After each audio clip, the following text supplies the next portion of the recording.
Really, the main goal, the main goal that we want you to have in your marriage is to be so enamored with your spouse, you wouldn't mind listening to them read the dictionary or Leviticus. Either way, you just love the sound of their voice.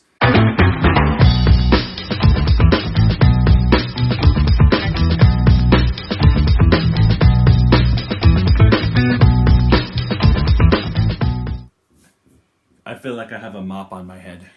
It's a very interesting hat. Why do I wear hats? It is a very interesting hat. I think it's just something I started and it never ended. It is. Which is, by the way, if you noticed, you watch a couple videos, you have no idea who we are. I'm the dude that wears hats and talks about marriage. I don't know why. And I'm the dudette that's married to him. You're a dudette? I don't know. Well, that's the opposite of dude. Put that down below. In the comments, you mean? Oh. Wow. No, we actually are going to do a kind of just a little bit of a recap. If you've just started watching, you have no idea who these people are. Why you should listen to us. Why you shouldn't. Who are you? And what are you doing? Yeah, and why you should care, and why maybe you shouldn't care. I don't know. It's whatever. We're working on this lighting thing, so bear with us. I know, we have lights like right. Blind. We can't look in these directions. And then there's weird shadows. We're working on it. We're getting better. Slowly. You know what? The point is... Just like losing weight. There you go. But the point is kind of the message and who we are and why we're doing this. Why in the world would we do this? Why? And we had someone tell us, if you just want to be out there and just do your own thing and promote yourself and want to be known, it's like, it's not really what it's about. We started this about 3.5 years ago on these Monday videos kind of as a fluke. And a few people liked it, and we just kept going. And we kind of kept going, and we. I don't know why. Help us out! Somebody stop us!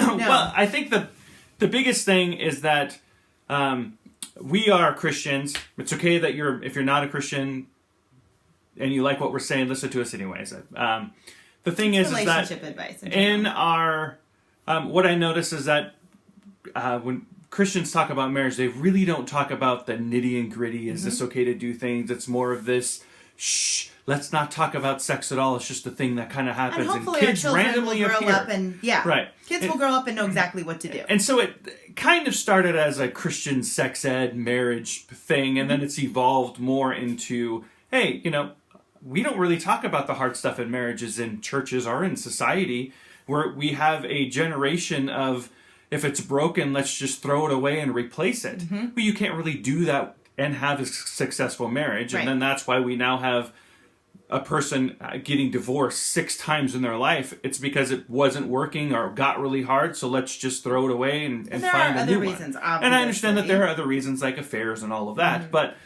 that was kind of the thing. I'm like, well, marriage isn't a throwaway thing. Marriage is a work hard thing. It's just like going to the gym. It's really, really hard. You have to build in habits. You have to create certain things in your marriage to save it. And when we went down this path, it was like, wow, there's a lot that's unsaid about marriage. There's a lot that's unsaid about a religious marriage.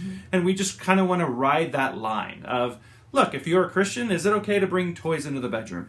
If you're not a Christian, then you need to have this conversation with your spouse. Those are the hard subjects that we want to land on because no one else is speaking about it. Nobody else is talking about it. And that's what makes us an expert, because no one else is talking about it. Well, we also have been, we have not had a perfect marriage. We've been married for 20 years.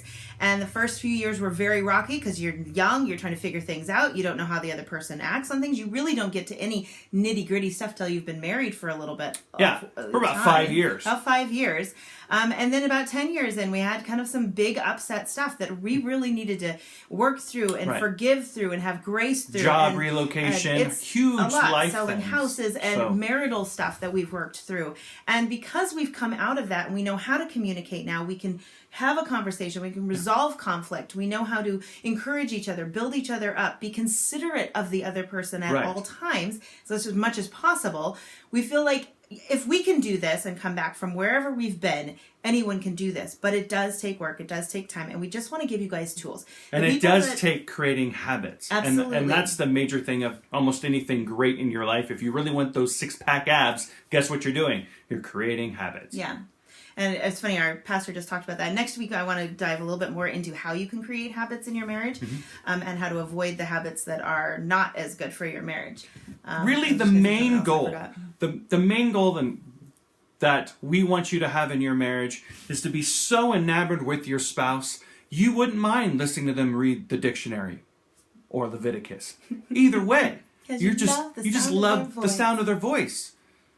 Can you imagine that? Listen to your spouse read, I'm going to say Leviticus because I think that's way worse than the dictionary. Both could give you some information. You can learn something from both of them, but Leviticus is wrong. But yeah, and one thing that we tell a lot of people that we coach, and we do coaching, we don't do this for money. We're literally just doing this because we love marriage. Of the kindness of our hearts. We just love marriage so much, and we want marriages to flourish. Right. People are getting divorced all the time. They're separated. Because we're tired of listening to people get divorced. We're tired of hearing our friends go through divorce. And it's just, we could try and save this thing. It's always savable. And that's what we say to people is that we give them tools. Right. And what tool works for us may not work for you. Like Tim always says, we may have a hammer. It works great for us. But you may need a screwdriver. Our pliers are some mixture of something. A Leatherman. A Leatherman. A little bit of everything. But we try to give you some tools that you can adapt to yourself because our tool may not work for you as well. Right. But if you adapt it a little bit, like we listen to podcasts, we read books on marriage. It's very important. I think to keep it fresh and encouraging and be motivating. I mean, if you hear a motivational speaker once, you're like, yeah, let's go. In a couple of weeks, you're like, nah, whatever. Right. But if you keep hearing that, it's like going back Same to thing church. with making resolutions. Yes, you keep doing it. You may do it good for a month. Right. But it's the habit that you create that keeps it going on. Yeah. And I've said that a bunch. But that's kind of the whole point.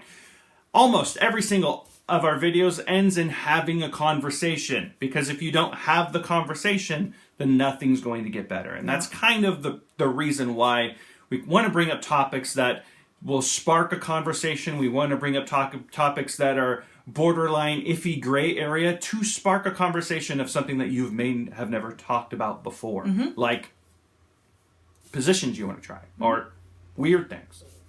Best gifts you've ever received. Right. Or, lots of different what dates you want to go on. Dates, yeah. A lot of that kind of stuff. What are the dates that I can take her on so that I can get lucky? What does that look like? See?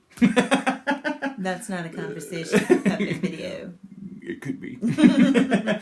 We also have a private group where we talk about more in-depth stuff. And the reason for that is because we understand that kids are on social media and we do want to limit their exposure. Mm-hmm. And at the beginning, we've had a lot of parents flipping out and they've unfriended us because we were getting a little close to the gray area. So then that's why we created that group. That if it's middle schoolers, which shouldn't be anything when you're middle schoolers aren't on this anyways. Are you kidding me? Yeah, they we have middle schoolers, so we know what we talk about. It could be all public. It don't matter. And the problem is that most of them don't know the right thing. They just think they know something. So yeah, I mean, obviously there are some sensitive topics that we want to keep to the private group. And if you're married or, single, but you're looking to get married, whatever, we absolutely would love you guys over there. Because I do also post, encouraging quotes and things that I've read about. Or things to do. 200 questionnaires of things that you would like to experience with your spouse. Mm-hmm. That's all in our Facebook private group. So, and we tend to accept everyone. Mm-hmm. So, and there is a wide variety of people in that group as well, from straight to not. Mm-hmm. So straight to not. What? I thought that was funny. I thought that was an awesome way to say it. There you go. So anyway, that's just kind of a recap on who we are and why we do this. And we're not in it for the money. We're not in it to just be. Wait, there's money?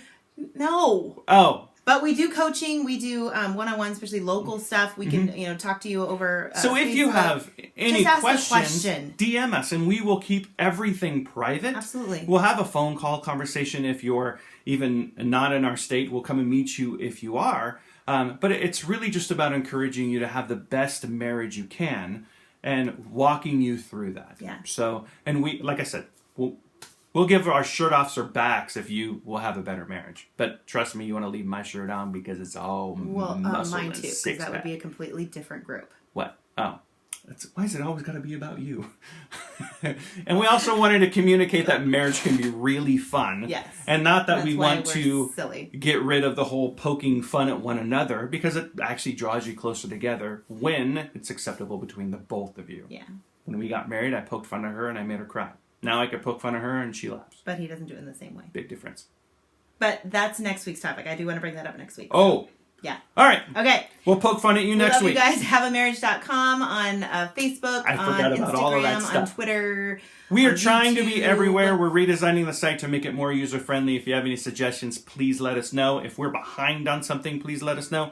Again, we just love you guys. We want your marriage to be a very happy marriage so that you could be one of those couples that say, we've been married for 60 years, and everyone around you is like, how do you do that? Well, you work on it. Yep. And we're here to work with you. Have a good day.